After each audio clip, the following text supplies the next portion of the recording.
Word Dependent. This is a podcast where people share their stories about how Jesus changed their lives, how they were one way and how they became another way, a better way, once they met Jesus. Brothers and sisters, can I get a witness? I believe that people are changed when they meet Jesus, and so we're going to talk to Nicole today and hear her story and what what her life was like before she met Jesus and then after. And just something really cool on a side note, Nicole, you're getting baptized this Sunday. We're really excited for you on that. Awesome, I am. Thank you. Yeah. So, Nicole, have you always been a Christian, or did you grow up in a Christian family? I would say there has never been a time where I wouldn't have said that I was a Christian, but I definitely didn't grow up in the Christian faith the way most people maybe in America did. I was baptized Greek Orthodox when I was 7, but my family really only went to church on Easter, funerals, festivals, things like that. But I do remember just being very personally impacted by God and spirituality from a really early age.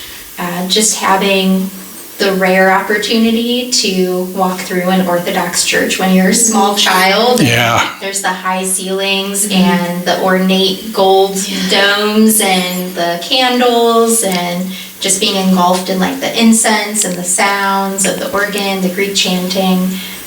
I really think I felt a sense of reverence before I even knew what that word meant, just very small in the presence of something much greater than myself. But in terms of what I actually knew about Christianity, I would say up until high school, I basically learned from culture, mainstream media, and honestly the TV show Little House on the Prairie. My mom watched that a lot, and she would fall asleep with it on, and I'd be sitting there watching it, just kind of being raised by Little House on the Prairie. So I probably learned a lot about Christianity through that.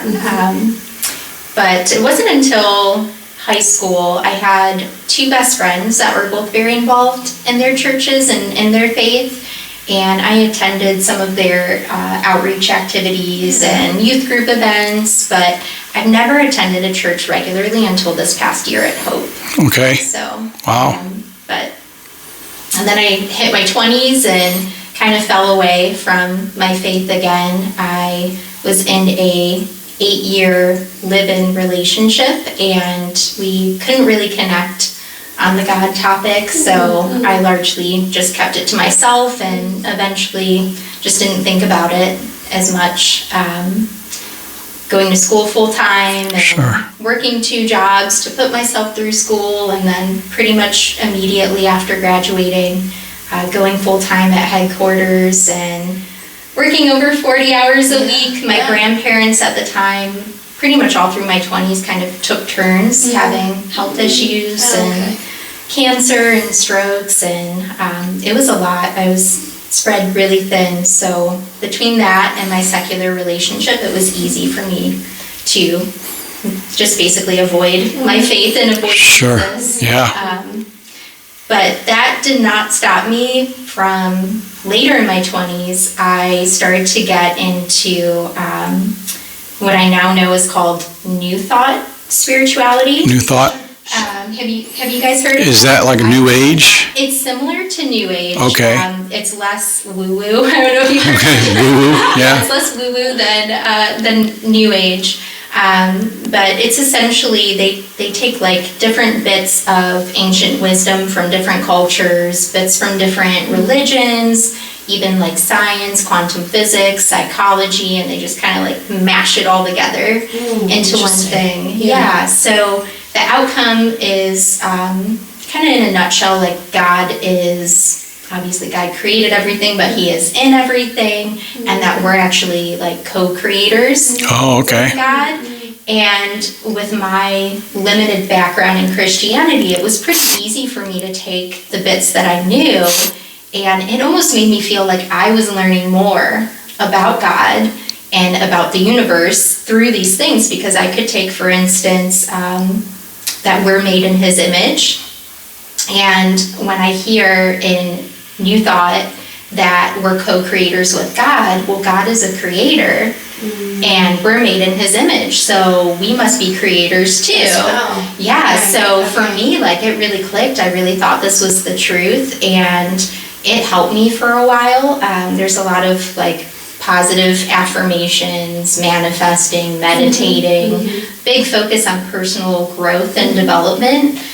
So there were a lot of things that it helped me with, and even just meditating helps with anxiety.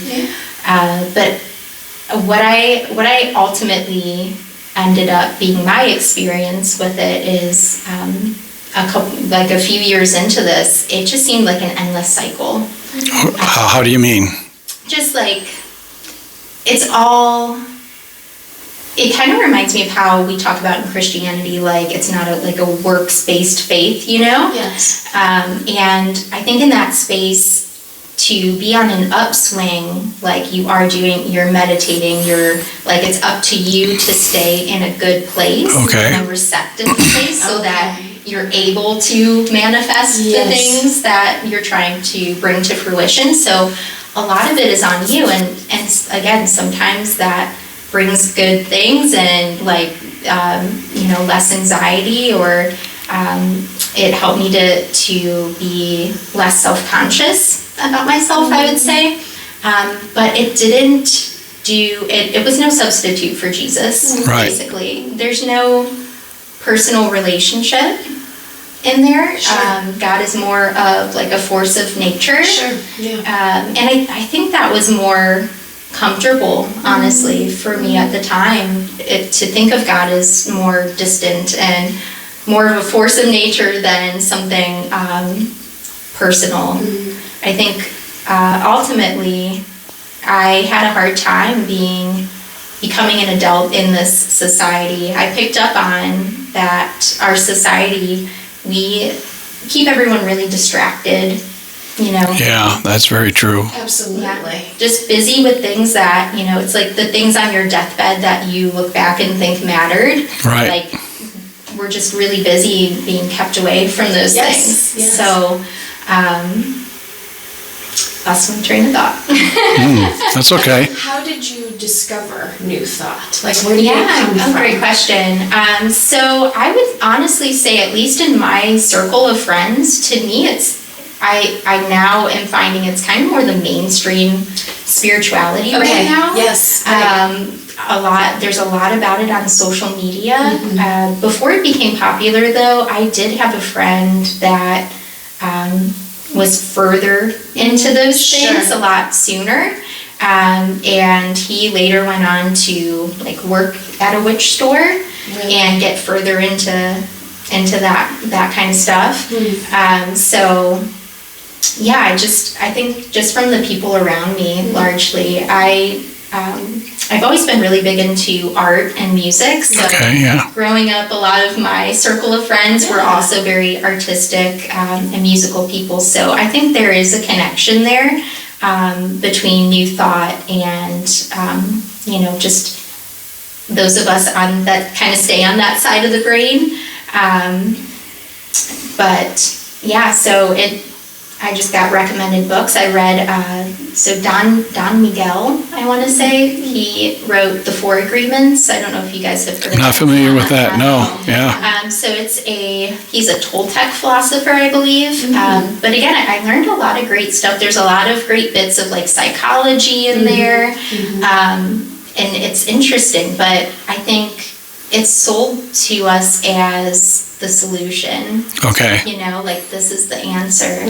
The way. Yeah. The truth. Yeah. I've always been a truth seeker. I've always been really interested in, what's beyond our world, Sure. the man-made world. Yeah. And it definitely feeds that. There's so much to learn. So I kept going down that rabbit hole my late 20s into my early 30s.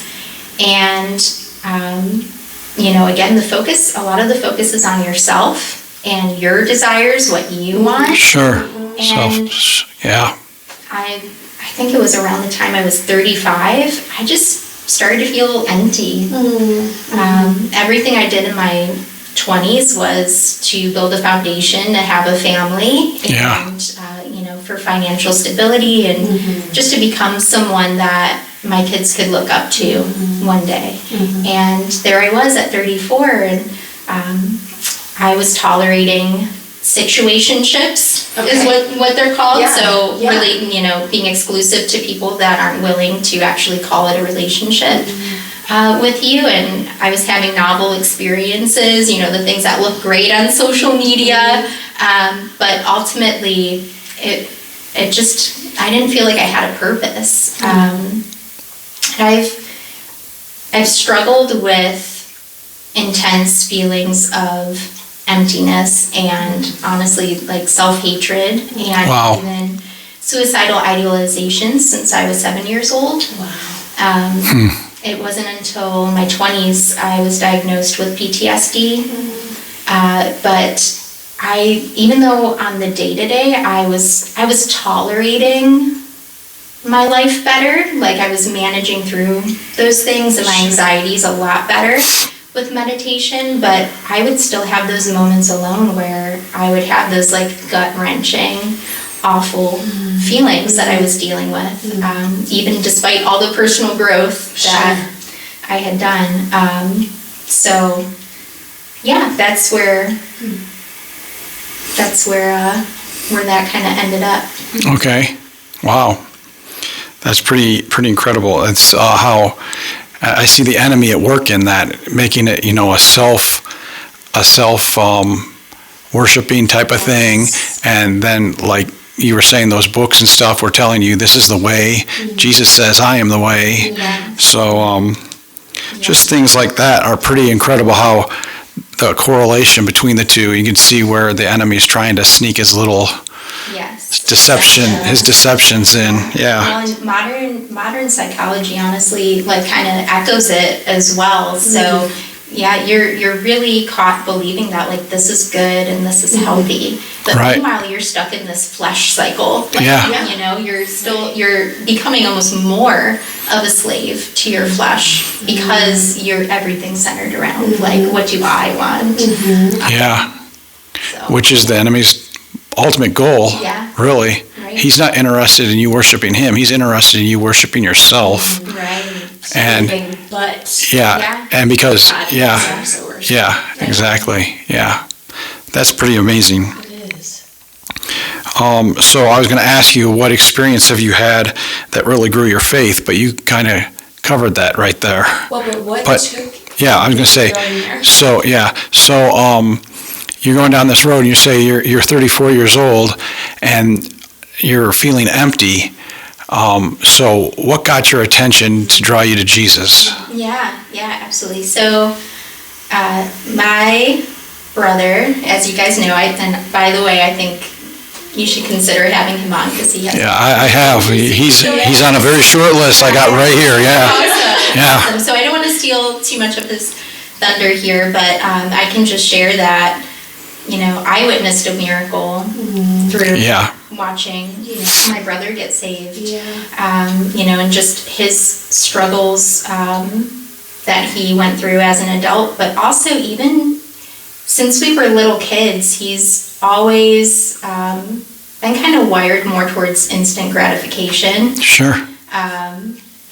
So to see him after he was saved, like not only did it save him from the immediate things, but he was made new. Yes. Like he has patience now. He's Yeah. wise. I watch him with those little boys. Right? Yeah. Yeah, it's incredible. And like almost immediately, while he was still in the hospital, I felt like I had my brother back. Like I had not witnessed that side of my brother since we were little kids. Just like the joy and the lightness. And So was it a fast? it was fast. Immediate. Was it? It was fast. He went through a sanctification period, which was tough. Yes. Yeah. Um, absolutely. But the change in him was, and I know that's rare. Like we don't want to talk about like that's what happens. But it was God does amazing. miracles, and that is so cool. Yes. Yeah, so that was pretty amazing, and I would have conversations with him, and he would try to steer me towards like the Bible and take the Bible literally, and in my head I'm thinking, this is working for him. I don't want to disrupt Right, direct the boat. Yeah, and it made sense because for him, like he needed structure, but for me, I was overly structured, like I put a lot of pressure on myself, and I just felt like his faith wouldn't work for me. It was in a box, and I would have those conversations with him, and I would hold back from sharing new things with him because again, I still thought that like this is the way, like this is the whole thing. I have the universe figured out. As you say that, it makes me, the first thing I think of is I see Jesus protecting him. Yeah. Because you weren't willing to share those things with him, and I could see Jesus. This guy's my guy, and I'm going to protect him from this stuff. Yeah. Well, and I mean, he was so on fire. I think even if I did go into it, I don't think that I would have been able to shake him, which is fantastic. But yeah, so we would have those conversations, and I remember he called me a lukewarm. Well, he didn't directly call me a lukewarm Christian, but he brought up the Bible verse, and I remember I got a little offended. But I brushed it off, thinking, again, like, his faith is in a box, and mine isn't, and I'm happy with that. This works for him, and I'm happy for him. But it did awaken, like, I would come to Hope here and there just to see, like, to support him. And, and in my mind, like, I wasn't at odds with Christianity. I still would have told you that I was a Christian. I think on my dating app it was very confusing. People would ask questions about, like, Christianity, spirituality, like, all these different things that, like, actually don't really go together that I just, didn't know. But yeah, so it was actually this past summer at Hope Church at my niece's baptism. At Chloe's baptism. Yeah.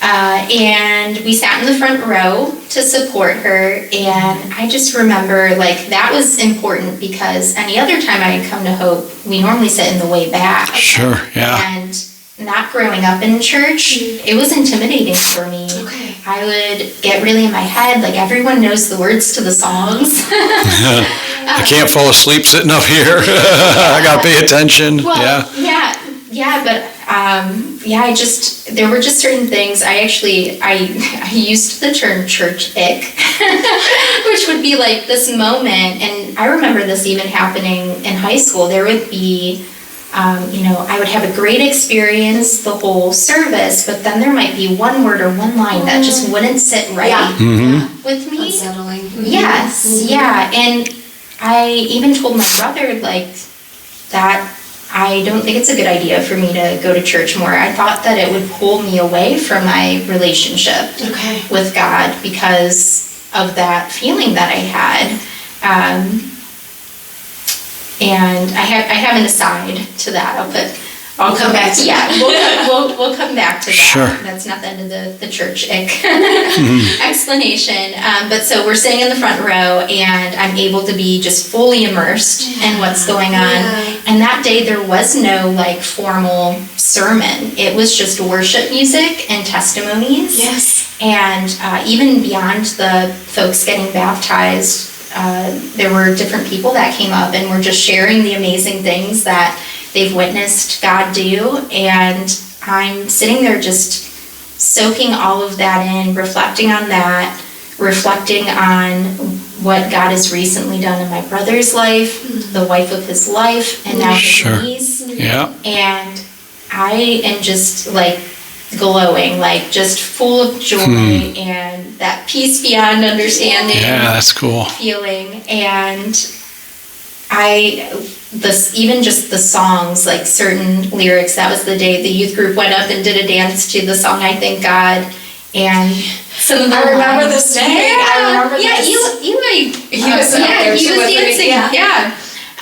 But some of the words, like get up out of that grave and Yep. I lost another one, I'm Yes. free. Like, it just really like struck me. And I remember kind of in the moment trying to, because I'm a very, I used to put on things, thinking is my hobby. I'm a very heady person. So I remember like interrupting these feelings to think about why do I feel this way? Like, let me Sure. think about why this is happening.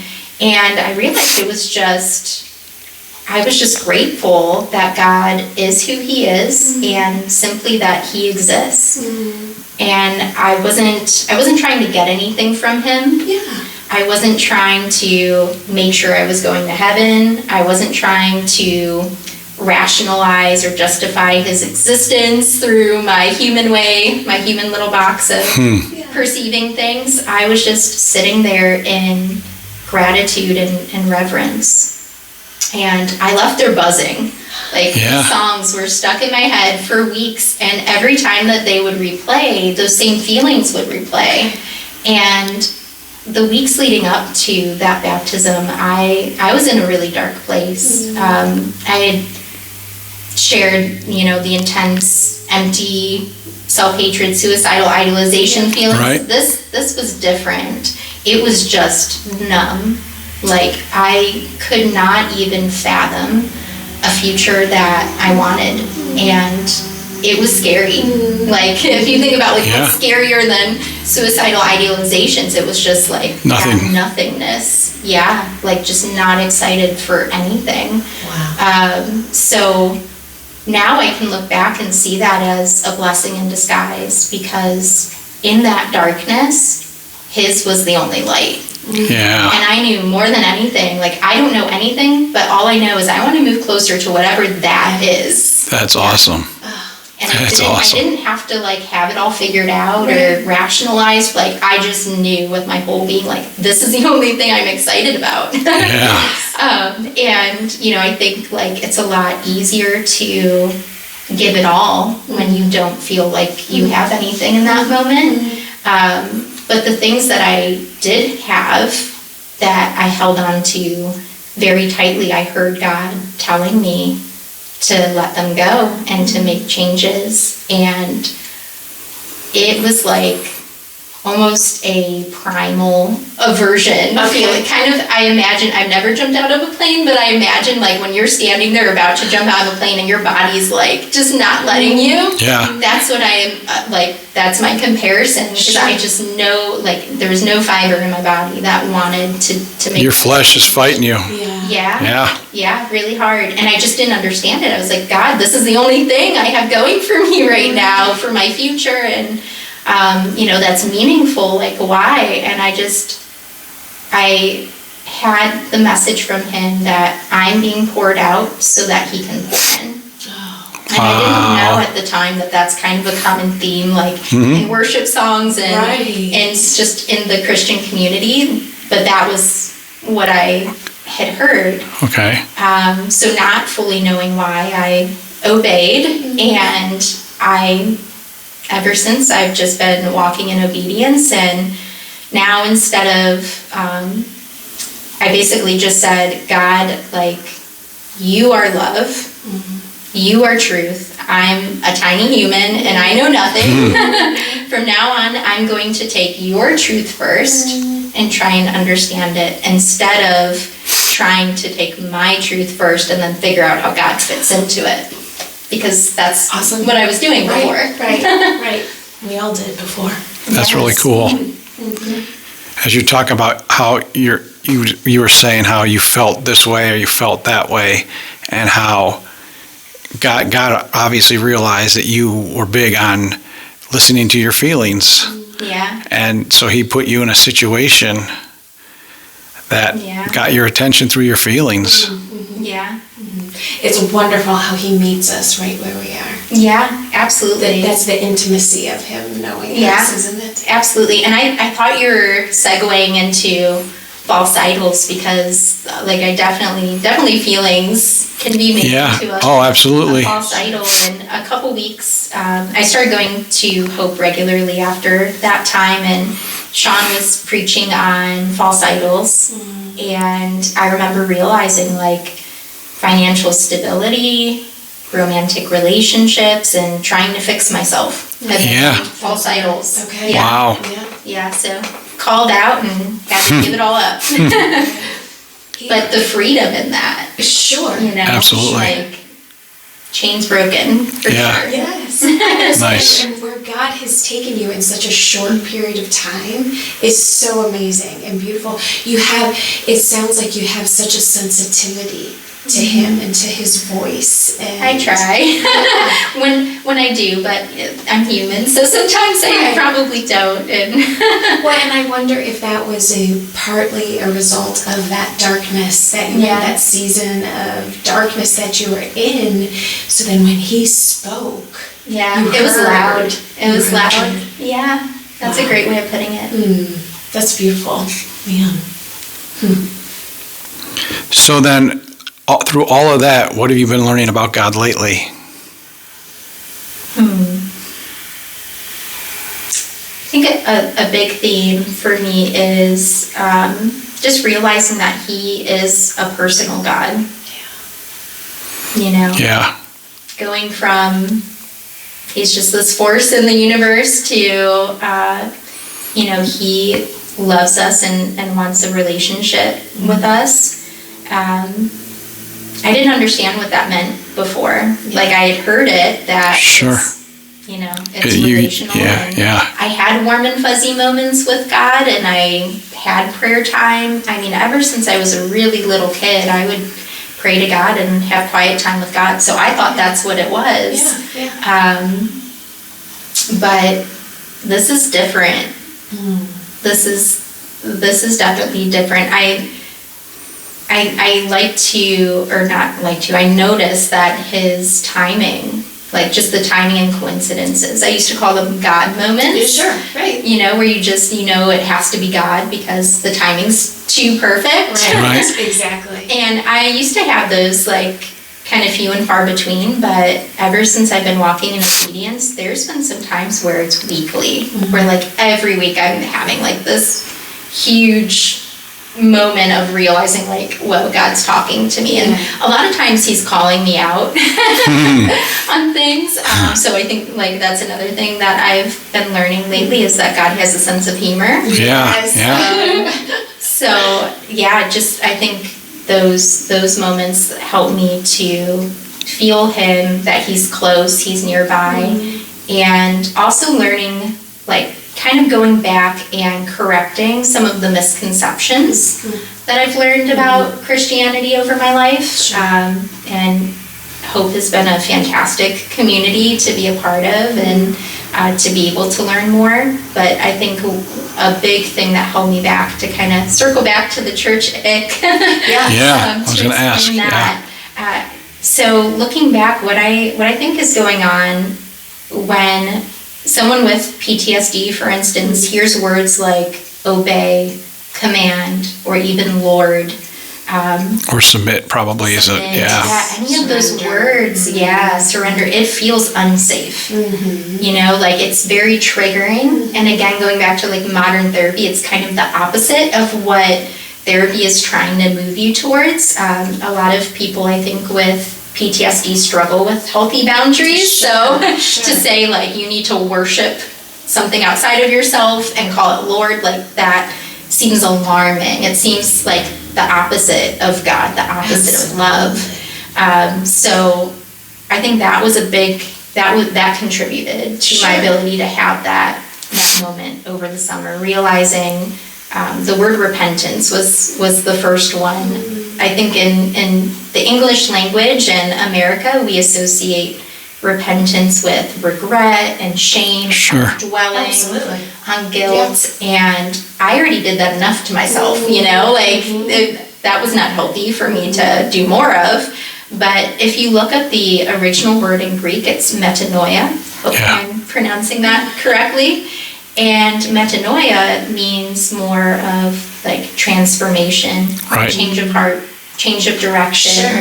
Turning away. Yes, turning away, going in a different direction. And that pretty much sums up therapy. Right. So it's amazing. Just like the more I'm learning, the more it's like, no, this is the complete opposite of what I thought. And when you put into perspective that God is love, Jesus is truth, that no longer feels scary for me to make the Lord of my life. Yes. You know, I think that is truly what has kind of set me free, is being able to just make love and truth like above all other things. Well, and to me, that's the paradox, the mystery of Christianity and the relationship with God through Jesus is, yes, you're surrendering, you're submitting, you're obeying, all of those very difficult words, but through that is the freedom and the love that we're longing for all along. Yes. But it's hard to see that up front. Right. Absolutely. And just to be set free of all of the things that we kind of are, through the experiences of our life, we pick up all these like maladaptive things and defense mechanisms, and they just fall off. Yes. You know, like the relationship with him and his love is so healing. It is. So healing. Right. Oh, that's beautiful. I love it. So, word dependent, the idea of word dependent is, I get that from Jesus is the Word. It talks about in John, in the beginning was the Word, and the Word was with God, and the Word was God. And then when you go down to verse 14, it says the Word became flesh and dwelt among us. So in reference to Jesus. And also in Revelation, it talks about how the Word was crucified. I can't remember the verse in Revelation, but it talks about that. So word dependent comes from Jesus dependent is the point in that. Yeah. So how are you living word dependent right now? I think just to kind of piggyback off of what we were just talking about, I think Jesus saves me from myself. Yeah. In a lot of ways. Just the freedom in my day-to-day. I don't think a lot of people realize this about me, but there were days where I would come home from work and just be frozen on the couch. Sure. For like 5 hours with anxiety. Like I couldn't even take out the trash or feed myself. It would get that bad sometimes. Or, you know, decisions like what to pack or what to wear even could be debilitating on the wrong day. So just, he has given me eyes to see and ears to hear. And the change, just he softened my heart, the change that has. He softened my heart, but I feel stronger. So again, like kind of it's that mystery, the paradox there. Yes, absolutely. I've always been a giver, but now I think before, when I was a giver, I would also kind of isolate myself, because if I was overwhelmed or, you know, was having a tough time with school or work, I would block myself off from people because I was such a giver, and, you know, that would be too draining. Yeah, I need your space. Yeah. But now, like, making, again, like, truth and love and the important things first, and doing it with Jesus, it's not draining. Like, giving from his love is almost more life-giving. You know, it does the opposite of drain. So I feel like I'm more free to be myself out loud than I probably have ever been. I've never felt safe enough to be able to prioritize those things. And that's what's really in my heart. That's really what I want to do, is to be able to be close with more people and you know, really focus on what matters. And now I'm doing it. I'm doing it because that's, you know, I'm walking in obedience, and that's what's important to him too. So I think I rely on Jesus on a daily basis, and I just see the world through a different lens. think financial stability was also a big fall It's a cycle. big thing, a security, yeah. Women, want security. That's just a natural thing for them. Yeah, very human, very human thing. But I've let go of that as well. Like, I don't have an attachment to that anymore, which is incredibly freeing. It is. Also. Yes. Yeah. Yes, that's something that I've struggled with too. Yeah. Is the financial stability, and, Yeah. and as a young woman, I had a career, and it was important to me. It ruled, Yes. and by the grace of God, He broke me of that too. I And it's love freeing. that. I love that. Yeah. Yeah. Ultimately, in this world, depending on what's going on, wars or whatever, or you can't depend on money. Actually, No. Yeah. I really thought that was again the answer, but Actually binds you all the more. yeah, yeah. I've really taken my head out of the sand. I think my whole adult life, I didn't watch the news and kind of, again, isolated myself because I was just so focused on doing well and how do I make it in the world, that I would put up the blinders, and I no longer do that. And it's crazy to me to think back, the softness of my heart when I see or hear about someone in need is so different now than it was before. I'm not afraid to let it in. I'm not afraid to let myself feel it. And I think because of that, the self-hatred feelings have gone away. Would you say- I love myself now, that's cool. because I'm prioritizing those things. And I wonder how much of those empty feelings, self-hatred, it was all Sure. hidden. Do you think the PTSD has gone away? I haven't had the intense symptoms, so Yeah. I have not had those moments of suicidal idealizations or, again, the self-hatred or the emptiness. Those were the worst, Right. the worst parts of it. I still have, there's still some days that I have some anxiety or Sure. sad or tough feelings, but I have not had that type of extreme episode since I surrendered everything. That's cool. That's awesome. Yeah, and I like to think about too, I'm trying to live the way the Creator created us to live. So, I also wonder how much of it is that as well. Sure. Oh, I'm sure it's a lot. It's a huge part of it. Yeah. Absolutely. Do you have a favorite Bible verse? Do I have a favorite Bible verse? That's a tough one. So I would say the one I recite the most is the full armor of God. Yeah. Because Ephesians, as a yeah. new believer, I've had some crazy experiences over the past few months, so I have that one memorized and use it for protection. My first favorite was Corinthians 13:4 for years and years. Just teaches us what real love is and how to have a heart posture for real love. But I would say right now it's probably in Romans, be transformed by the renewing of your mind. Yeah. Because ironically, I chased that my whole life, and then it just found me really overnight. So. That's great. Well, thank you. Oh, go ahead. No, Yeah, I'm sure. Yeah. So in just 2 days, you're going to be baptized, and that's Yes. exciting. I'm excited for you. What does that mean to you? So I think I know the kind of classic description would be it's an outward expression of what's happened inside, but I really feel like that. I've been made new. Yes. And I'm so excited to have that physical moment of the representation of that, because I really do feel like there's been things that are washed clean, and I'm excited to share my testimony and to have that moment. I was joking that it's kind of like my Jesus wedding. Because, I'm not married yet, and it's, you're going into a covenant of sorts. So, Right.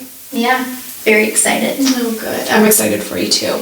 So I have one more question, and that is, if you were to be speaking with somebody, and maybe you've lived it because perhaps you still have friends in this case, who are active in the new thought. Yes.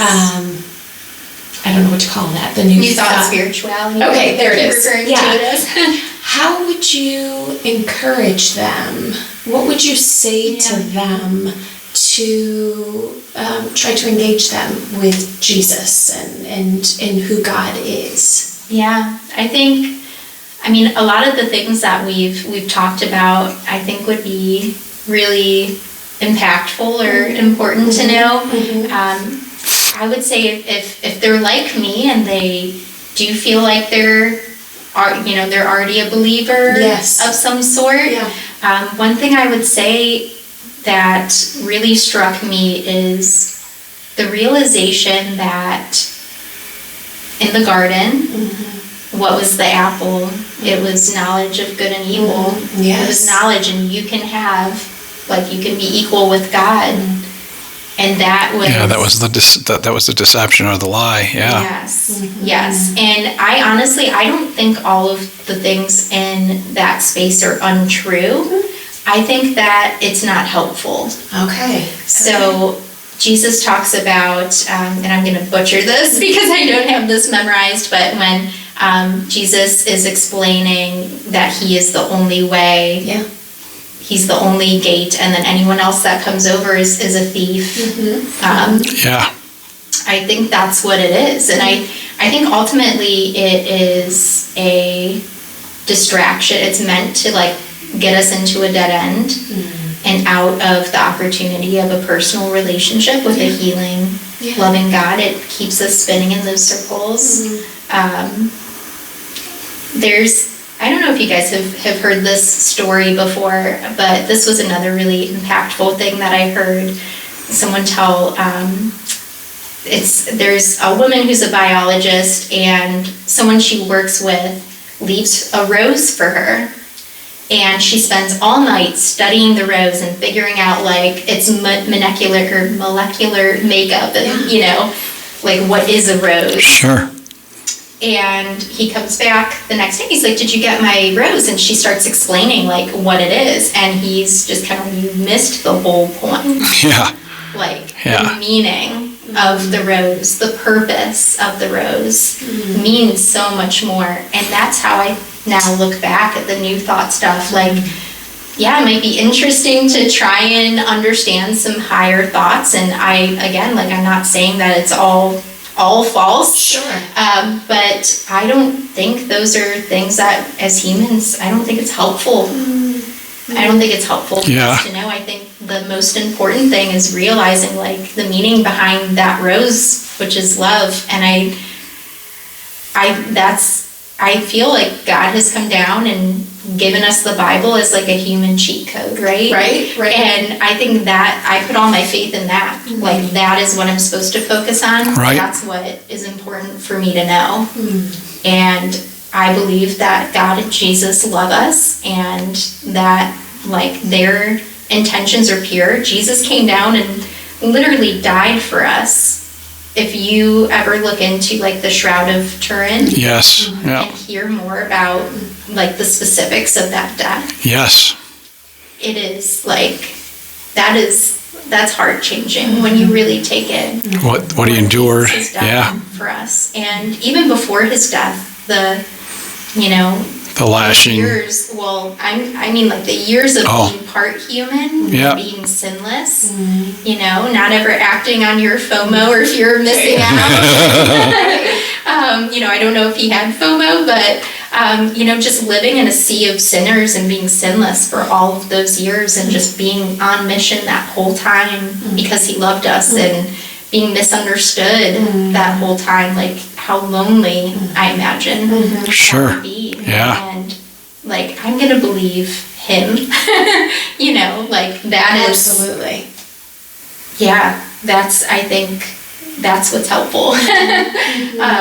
I think that's what we're meant to do as humans. I think that is the cheat code to flourishing. Right. Both here and when we're not here. Yeah. Yeah. And under any circumstance. Right. I think that's where the freedom comes in, is, whether I'm here or in a cardboard box on the side of the road or jail, It doesn't matter. The situation doesn't, Yeah. the situation doesn't direct your thoughts, or not your thoughts, but your what's the word I'm trying to say here? Perception. Yeah, exactly, Our yeah. identity in Christ. Yeah. And he still exists and he's still Yeah. good. And that's, Paul talks about being content, yes. whether he's had a lot, Circumstances, in all circumstances, whether he's had much or little, he's content in all circumstances. That's Yeah.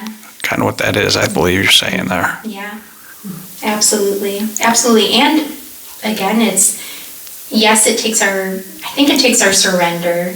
I think that Sure. that is Oh, yeah. that is the single thing that made all the difference for me, is the surrender. You can believe Jesus died for your sins, but for me, like, that relationship didn't start, that change didn't happen until I went, God, like, you know better. And all I have for your words is the Bible, and I need to start taking that seriously, Yeah. reading that, and again, taking his truth first, even if it doesn't line up with my preferences. Sure, yeah. Or the identity I think I have in that moment. Because again, once I let go of that, like, I feel more myself now in another way. So, I think that is the main thing that we need to do if we're doing anything. The rest is, like, it's not a works-based salvation.